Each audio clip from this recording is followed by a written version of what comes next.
তীব্র তাপদাহে বিপর্যস্ত কৃষি।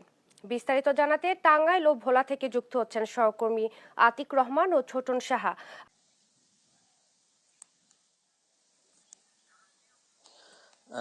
ধন্যবাদ আতিক।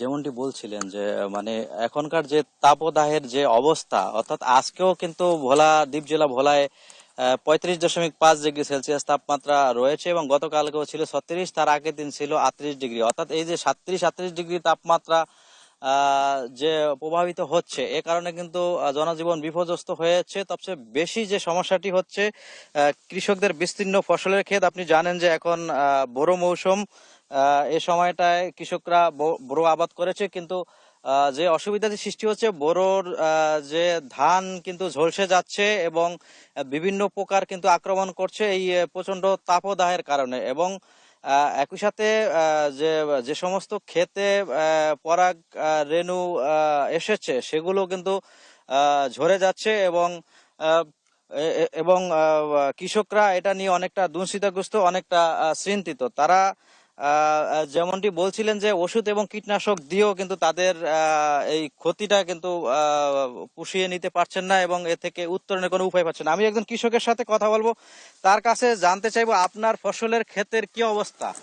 ফসলের ক্ষেত্রে কি অবস্থা থাকবে আমাদের, যত এই যে মানে মানুষ থেকে ঋণ নিয়েছি, ঋণ নিয়ে আমরা যে গৃহস্থী করেছি, আপনি যদি দেখেন আমাদের ফসল কি অবস্থা, পোকামাকড়ে পুরো আক্রান্ত হয়ে গেছে। একটা শুধু আমার ক্ষেত এমন, পুরো ক্ষেতে আর কি একই অবস্থা। ধন্যবাদ। যেমনটি শুনছিলেন যে আমরা আরেকজন কৃষকের সাথে কথা বলবো।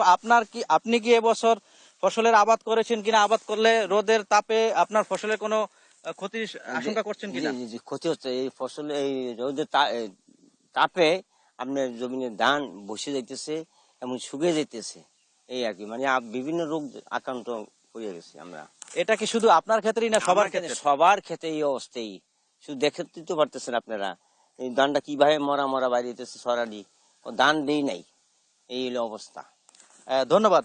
যেমনটি শুনছিলেন যে আসলে যারা কৃষক রয়েছেন, আপনি কি যদি জানে রাখি যে আসলে এবছর জেলায় 65,000 হেক্টর জমিতে বোরোর আবাদ হয়েছে এবং এ থেকে প্রায় 3 লাখ মেট্রিক টন চাল উৎপাদনের লক্ষ্যমাত্রা কিন্তু কৃষি বিভাগ করেছিল। কিন্তু এখন যে অবস্থা বিরাজ করছে, এ কারণে তাদের লক্ষ্যমাত্রা অর্জিত নিয়ে সংশয় রয়েছে। তবে কৃষি বিভাগ থেকে যেমনটি বলা হয়েছে, তারা বলছিল যে এই যে প্রচন্ড তাপদাহ, এর কারণে যে ফসলের যে বর্তমান ক্ষেত্রে যে অবস্থা, এর থেকে উত্তরণে সেচ দিয়ে, অর্থাৎ 1 থেকে 2 সেন্টিমিটার পানি যাতে খেতে থাকে, সেই বিষয়টি কিন্তু কৃষি বিভাগ থেকে পরামর্শ দেওয়া হয়েছে। এবং একই সাথে কৃষকরা আরেকটি যে অভিযোগ করছিল যে আসলে যে সমস্ত ক্ষেতে আপনার বিশেষ করে সেচের দরকার হয়, সেই সমস্ত ক্ষেতে সেচ কার্যক্রম তারা করতে পারছে না বিদ্যুতের লোডশেডিং এর কারণে। অর্থাৎ বিদ্যুতেরও কিন্তু ভয়াবহ লোডশেডিং রয়েছে এবং বিস্তীর্ণ যে ফসলের ক্ষেত কিন্তু বলা যায় যে অনেকটা ফেটে চৌচির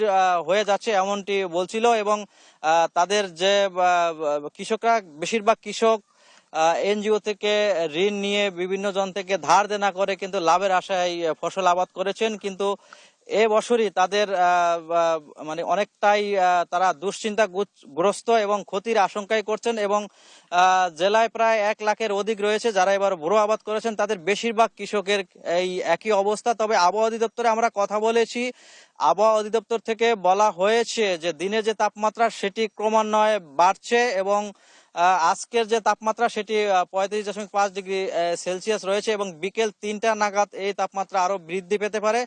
তবে আরেকটি সুখবরও কিন্তু তারা দিয়েছে, একই সাথে আজকে বা আগামীকালকে বরিশাল অঞ্চলে বৃষ্টিপাতের সম্ভাবনার কথাও কিন্তু তারা আমাদেরকে জানিয়েছিল। তো এই যে বৃষ্টিপাত হলে অন্ততপক্ষে কিছুটা হলেও কৃষকরা অনেকটা স্বস্তি পাবে বলে এমনটি আমাদেরকে জানানো হয়েছে। তো এ ছিল আমার কাছে ভোলাতে যে প্রচন্ড তাপদাহের কারণে বোরোর ক্ষেতে যে বিপর্যয় দেখা দিয়েছে, ক্ষতির আশঙ্কা করা হচ্ছে, তা নিয়ে সর্বশেষ তথ্য। ফিরে যাচ্ছি স্টুডিওতে ইশরাতের কাছে। ইশরাত। আপনাদের দুইজনকে অসংখ্য ধন্যবাদ। টাঙ্গাইল ও ভোলা থেকে কৃষি জমির উপর তাপের যে প্রভাব পড়েছে তা নিয়ে বলছিলেন সহকর্মী আতিক এবং ছোটন।